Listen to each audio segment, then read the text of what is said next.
Alright guys, how you doing tonight? I'm going to be making a couple of these videos a couple times a week just to go over some sports topics. Definitely leave your comments, subscribe, give me some feedback, let me know what you guys want to talk about, let me know if you have any opinions on anything that I'm speaking about. Definitely free to the criticism. I'm sure it's going to be out there just like it is with every sports topic that gets debated these days. Um, First thing I'm going to start out with is something that's pretty close to the sleeve here.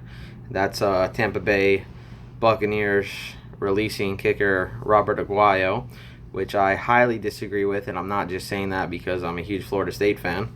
I'm saying that because he was the most accurate kicker in NCAA history, and not only was he that, you drafted him in the second round last year. And after 1 year, yes, it was a down year. Well, to be quite honest, it was a horrible year. Only connected on 71% of his field goals. That said, you drafted him in the second round. If this was a quarterback or a wide receiver or a running back or a defensive end, and he was a second round pick, and he had one bad year, you're not gonna release him after 1 year. It's just my opinion. Tampa Bay has the right to do whatever they want to do, and if they think that's what's best for their football team, then hey, that's their decision. But I think that might come back to bite them.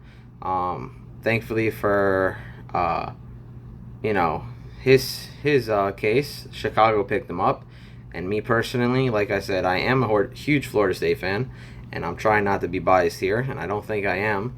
I think he's gonna really catch on with Chicago. I think he's gonna have a pretty decent year, and I think he's gonna get better every year. He's a really good kid, and he's got a lot of talent. And I think he's going to be good for a long time. And unfortunately for Tampa Bay, it looks like they threw away a second round pick from last year. And hopefully for the GM's sake, I hope that doesn't come back to bite them. They got a great young squad over there. I mean, Mike Evans he's a tremendous talent. I mean, he is a top wide receiver in the league. And then obviously we have Jameis Winston, who's another huge Florida State guy. Got us a national championship, but I think he's going to be extremely good at the pro level. So that's something I just wanted to open up with, get it right off my chest, and say, hey, good luck in Chicago, buddy, and wish you were still down here in Florida. It was nice to have you down here, but I'm sure you'll do great things in Chicago. Second thing I want to throw in there, again with the Florida news, is obviously it's been about a week, almost 2 weeks now, since the Dolphins signed Jay Cutler. I know everyone's talking about that. Hopefully he will be getting his first preseason game action this Thursday coming up. And I think it's a great move for the Dolphins. I am a Ryan Tannehill supporter. I do not think he's a top 5 quarterback in the league, but I think he's above average. I think he's a good quarterback, but I think Jay Cutler is a better quarterback. I think he's proven that. Is he turnover prone? Yes. Is he an asshole? Seems like it, from what his teammates say. Could possibly be. I'm not there with him in the locker room, so I really can't touch on that too much. But he's got a hell of an arm. Can throw the ball over the field. Proven in Adam Gase's system. You go back to 2015, 21 touchdowns, 11 picks, 3,600 yards. I mean, I will take that. You're stepping into a playoff situation. Yes, we have New England there, and New England is New England. But we're a 10-6 football team last year with a playoff berth.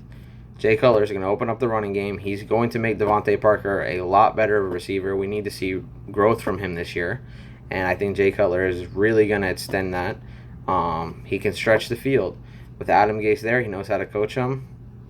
Jay Cutler could fit very well in Miami, not just for this year, okay? This could be an issue for Ryan Tannehill, because if Jay Cutler goes out there and has success, he's only 34 years old, okay? He's not 42, 43. He can still play 3-4 more years in this league, no problem. So if that's the case, I would say watch out for Jay Cutler for maybe the next 2 or 3 years in Miami. But we'll see. That's, one game at a time. But I definitely think big things are going to happen in Miami this year. I think Adam Gase is a hell of a coach. I think he knows exactly what he's doing. And I think it's going to be exciting. I do not think we're going to win the division. I don't think anybody thinks we're going to win the division. But I can definitely see a wild card berth there. And, well, hey, who knows? Hopefully we can push New England. real quick, I also want to touch on some NBA stuff. Hearing all this Kyrie Irving getting traded, wants to go here, wants to go there. The matter of the fact is that Kyrie Irving, it doesn't really matter where he wants to go. It's not his decision. He doesn't have a no trade clause. And if I'm Dan Gilbert, I'm getting the best deal possible, and I really do not care what Kyrie Irving thinks about it.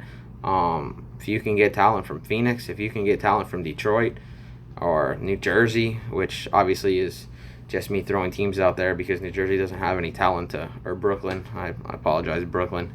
Brooklyn doesn't have any talent to even really give you. Send them wherever you want to send them.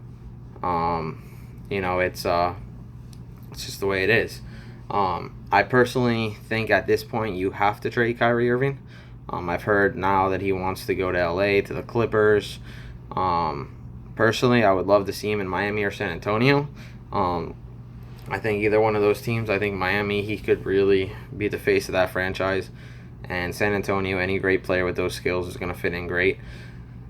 Don't see San Antonio happening unless Miami was to give up Whiteside, Dragic, Wins. They'd have to give up the whole house, and I don't think Pat Riley's going to do that. So Kyrie's probably going to end up going to a pretty bad team. Either way, I think the Cavs are in trouble in the East this year because I think Boston is very seriously good. I think Gordon Hayward was a huge pickup.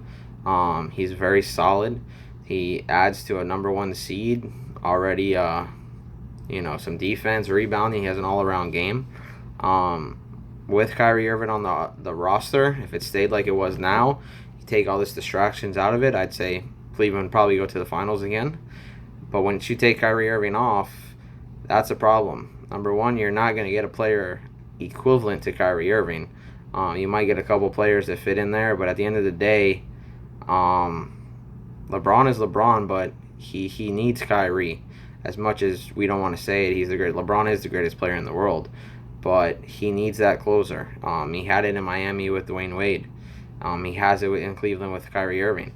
It's just the truth, and I don't think you're going to get that factor, and you'll still be a 1 or 2 seed in the East without him. If you get talent back, that's great. You're going to get somebody back. I just don't think you're going to get anybody equivalent to Kyrie Irving. But at this point, you got to do what you got to do. LeBron's probably out of there anyway.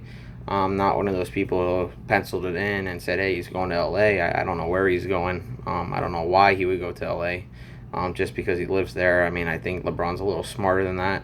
Lonzo Ball is a great talent, but I don't think I'm going packing my bags to go play with Lonzo Ball. But that's just me. We'll see. And that also factors into the Carmelo Anthony trade talks where a lot of people, Melo needs to be traded. I'm going to be very, very direct here. I don't see why anybody in the world would want to trade Carmelo Anthony off their team. He has a no-trade clause, so he's going to pick where he wants to go, number one, which limits your options, which also limits what you're going to get back because he's running the show. Carmelo Anthony is one of the greatest scorers I've ever seen. Is he great at defense? No. Maybe he gets lazy sometimes here and there, but dude can score, okay? And you can't find scoring like that in the NBA anywhere. You have Porzingis. You really don't have that much great players. Why you would want to trade a scorer like that? Phil Jackson is out of there. It doesn't make sense to me. If I'm the Knicks, I'm talking to Carmelo. Carmelo likes to be in New York. He loves New York. Hasn't wanted to leave New York, okay? You send him to Houston, what are you going to get back? You're rebuilding, but you're in Madison Square Garden. Carmelo can light it up. Put some talent around the guy, okay? He's a good player. He gets a bad rap, which I don't understand. Phil Jackson is responsible for a lot of that. Phil Jackson was probably the worst executive I've ever seen, especially with his track record coming in. But it's over now, and I don't think New York should trade him. If they do trade him and he goes to Houston, Chris Paul, James Harden, Carmelo, this looks great on paper, but that is not going to beat Golden State, number one, and that's not going to beat San Antonio neither. And don't even get me started on the San Antonio Golden State thing because I will to this day say that San Antonio should have been in the finals last year. If Kawhi didn't get hurt, they would have been in the finals last year, but that's for a totally different video. So yeah, on the Melo thing, I just wouldn't trade him. It just doesn't make sense to trade him. Keep him in New York. I mean, if he absolutely wants to go, I guess you don't want somebody to be there that doesn't want to play. But I don't find Melo wanting to leave New York that bad. But we'll see. I will definitely make another video here in a couple days, so definitely leave some comments. Let me know your guys' opinions on any of the things we talked about. Like I said, it's my first video. I love to talk sports, so I'll be on here as often as I can, every couple days. Leave some comments. If you guys have anything you want to hear or have any feedback, let it be known. And I appreciate you guys listening. Thank you.